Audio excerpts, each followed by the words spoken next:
Welcome to Regis World Literature. This is Lesson 20, and our topic is the Count of Monte Cristo. I'm going to label this section Part 3. This, of course, are my arbitrary labels for the day. I switch them around sometimes, but I'm going to focus right now on chapters 17 through 20 once he has escaped from prison. And I'll call this section A New Man, because the treasure has given a huge gift to Edmond, and if you think about it, if he had just been an escaped prisoner, he probably would have been quickly caught and rearrested. But he is an escaped prisoner that has access, or will soon have access, to great riches. And it is these great riches that allows himself to totally remake himself as a person. And that's the focus of this section.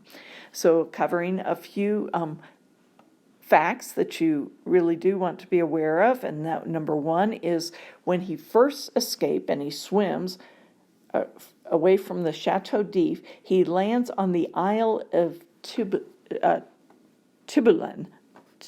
Tiburon, I'm not sure, but anyway, so you want to know this name, and then he sees it's during the storm at night, and he watches the crashing of a ship and the drowning of some sailors, which is certainly affects him. And then in the morning he sees a one-masted ship come over the horizon, actually from Marseille. And so he's picked up by them. He actually swims out towards them because he's afraid they won't find him on the island. And they pick him up, and he is pretends to be the sole survivor of the crash from the previous night. And that crash is evident on the water there. The date is February 28th, 1829, and it is 14 years to the day. When he entered, he was 19 years old, and he is now 33. The name of the boat he gets picked up on, and he stays with them several months, and the name of that boat is the Jeune Amélie, and they are smugglers. So even though they're suspicious of him, he's got long hair, a long beard, looks very, very ragged, and it arouses their suspicion. Nonetheless, they're not that interested in things of the law and have their own secrets to keep. And they befriend him, and he works with them for a while. Now, they go to the Isle. It's not a long, long time, but they go to the Isle of Monte Cristo, where they're going to exchange some smuggled goods, and he fakes an injury so that he's left behind. He finds this treasure, finally, and there's quite a bit of elaborate description. It's hidden. They've actually carved staircases down into down to the shoreline where there's a grotto inside, and in the second cave, back in the corner, just as he was directed by the letter, he is able to find one chest. But that chest contains great wealth. It has 3 compartments in it. In one compartment are gold coins. In a second are ingots, I'm presuming gold ingots. And ingots would be like gold bars or silver bars. That's what we're thinking of now. So they don't have the additional beauty and fine craftsmanship of coins, particularly very old coins, which would add to their wealth. And in the third compartment, they have gemstones, 3 kinds: diamonds, pearls, and rubies. So these things you do want to know, okay, as far as specific facts go. Now, because of finishing up that part of the story, then he buys a yacht, and he retrieves his treasure and is able to, he has that yacht built with special compartments, 3 special compartments, and he removes all of his treasure at one time. So he's not like in the movie where there's just a room full of gold, and he goes back and forth to the island to keep retrieving it. instead, actually, what he has is a small physical amount of wealth that contains a great value. Okay, so he sent his fellow comrade sailor ahead, had him work for him, and sent him ahead to find out what had happened to Mercedes. And he found out Mercedes, had disappeared, and his father had died. Okay. So there are several quotes I do want to look at together in this part. The first quote that I think is worthy of paying attention to is on page 126. And I don't mean they're the only ones worth paying attention to, by the way. You might find others that you particularly enjoy. So, but in the middle of 126, it says, "O God, my God, thou knowest I have suffered to excess. Help me now that I cannot help myself."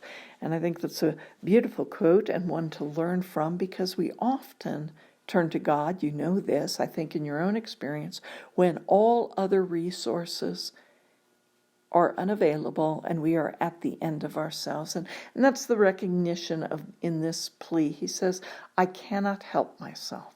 Help me now that I cannot help myself. And so we of course, it would be good that we would learn to turn to God every day and to depend upon him in all kinds of circumstances, and when things are blessed and when things are difficult. But most often, man turns to God when he's desperate.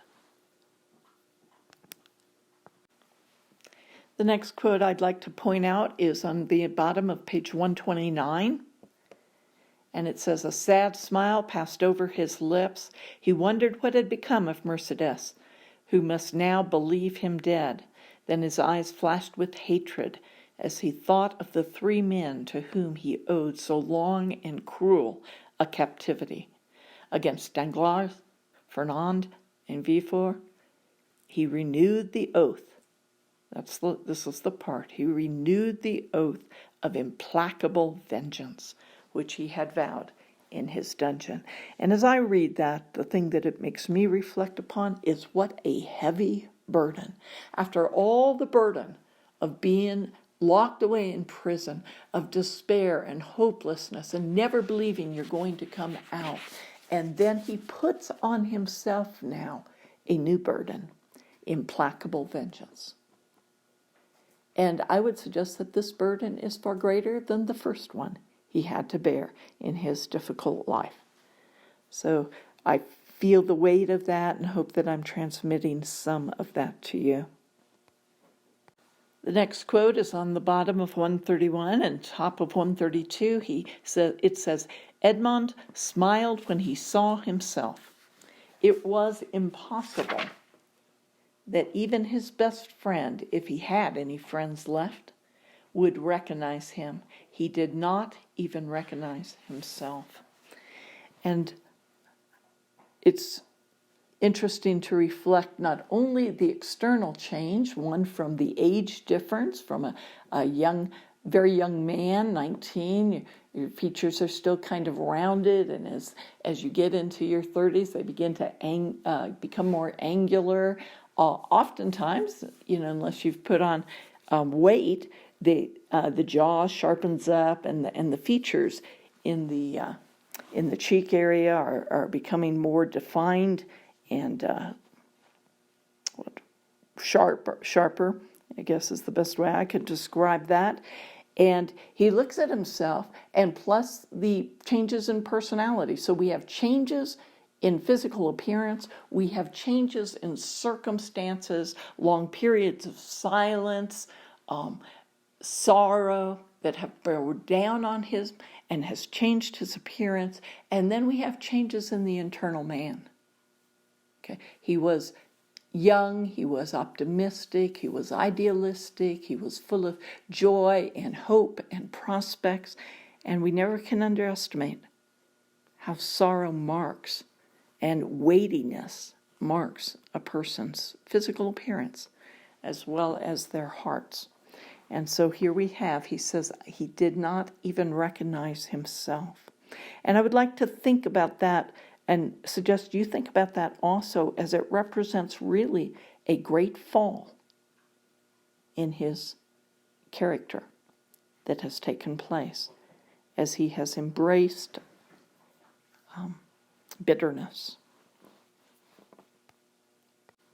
The next quote is on the bottom of page 144. He has found his treasure, and he is just astounded at it, amazed. He goes from kind of shock to almost crazy glee. But on the bottom of 144, it says, "This night was for Edmond one of those delicious yet terrible nights, of which this man of astounding emotions had already spent 2 or 3 in his lifetime." Actually, an interesting quote that could be picked up as a thesis for an essay on this novel. Okay. A man of great emotions had already spent 2 or 3 in his lifetime. It says both delicious and terrible. And you might reflect on that a little bit. What would you be feeling? What kinds of things would make it delicious that might be a little more obvious to you? What kinds of emotions that would be terrible would he be conjuring up on this night? How would it parallel 2 or 3 nights of his past? So that's actually, you could do quite a bit with a thought like that when the author gives us kind of this sweeping statement that I think is designed to help us to appreciate that he has experienced some very, very huge circumstances or events already in his life. Some that many people would go a lifetime through and not experience. That's probably obvious to us on one level, but we're really talking more the internal man than just his circumstances. So try to think through, what is this doing for him that would arouse such extreme emotional responses? On page 145, the next page, it says, let's see, about the middle of the page, he now longed with impatience for his companion's return. For in truth he could not waste his time in Monte Cristo, looking at his gold and diamonds like a dragon guarding a useless treasure. He must return to the world and take the rank, influence, and power in society bestowed by riches only, the first and greatest force at man's disposal. Very interesting quote. Tells me something about the author there. Okay, but we can appreciate what money brings. Okay, as far as what it puts at one's disposal, and that we should be sober-hearted about that. And the scripture actually warns against riches. Not that there is anything inherently wrong with wealth, but money can be used. Money brings rank, influence, and power.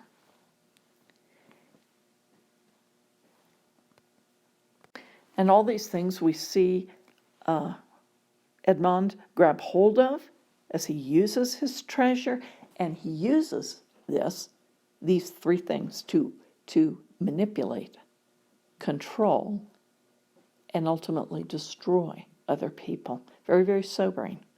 And so it makes us, in some ways, very grateful that God does not give us more power, more wealth than we can handle. Okay. So there's many proverbs that are coming to my mind right now. Okay, we'll leave that for now. And then finally on page 147, I think that will be my last quote for today, page 147.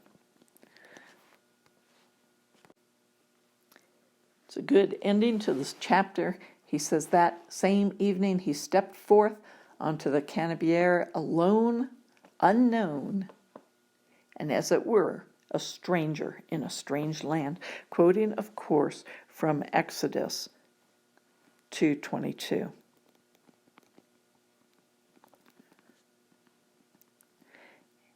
And so we could actually, this would also be a second provocative quote that one could turn into a great thesis statement. It's not a bad scheme to find what you think is a very interesting quote from the book that can be interpreted in several ways, that's open to interpretation, and you using that to develop a thesis for an essay around. That's pretty good strategy, and one that will serve you well for a long time, even especially when Mrs. Kinzer is not, or when you get more into college, or and you get more latitude on being able to develop any thesis you want from a book or a story or even an event in history. And picking up a quote and expanding on it is a good way to do that. So Exodus 2:22, he's called a stranger in a strange land. Now that's funny in a way, because he's going back to Marseille. So why is he a stranger in a strange land? Think that through.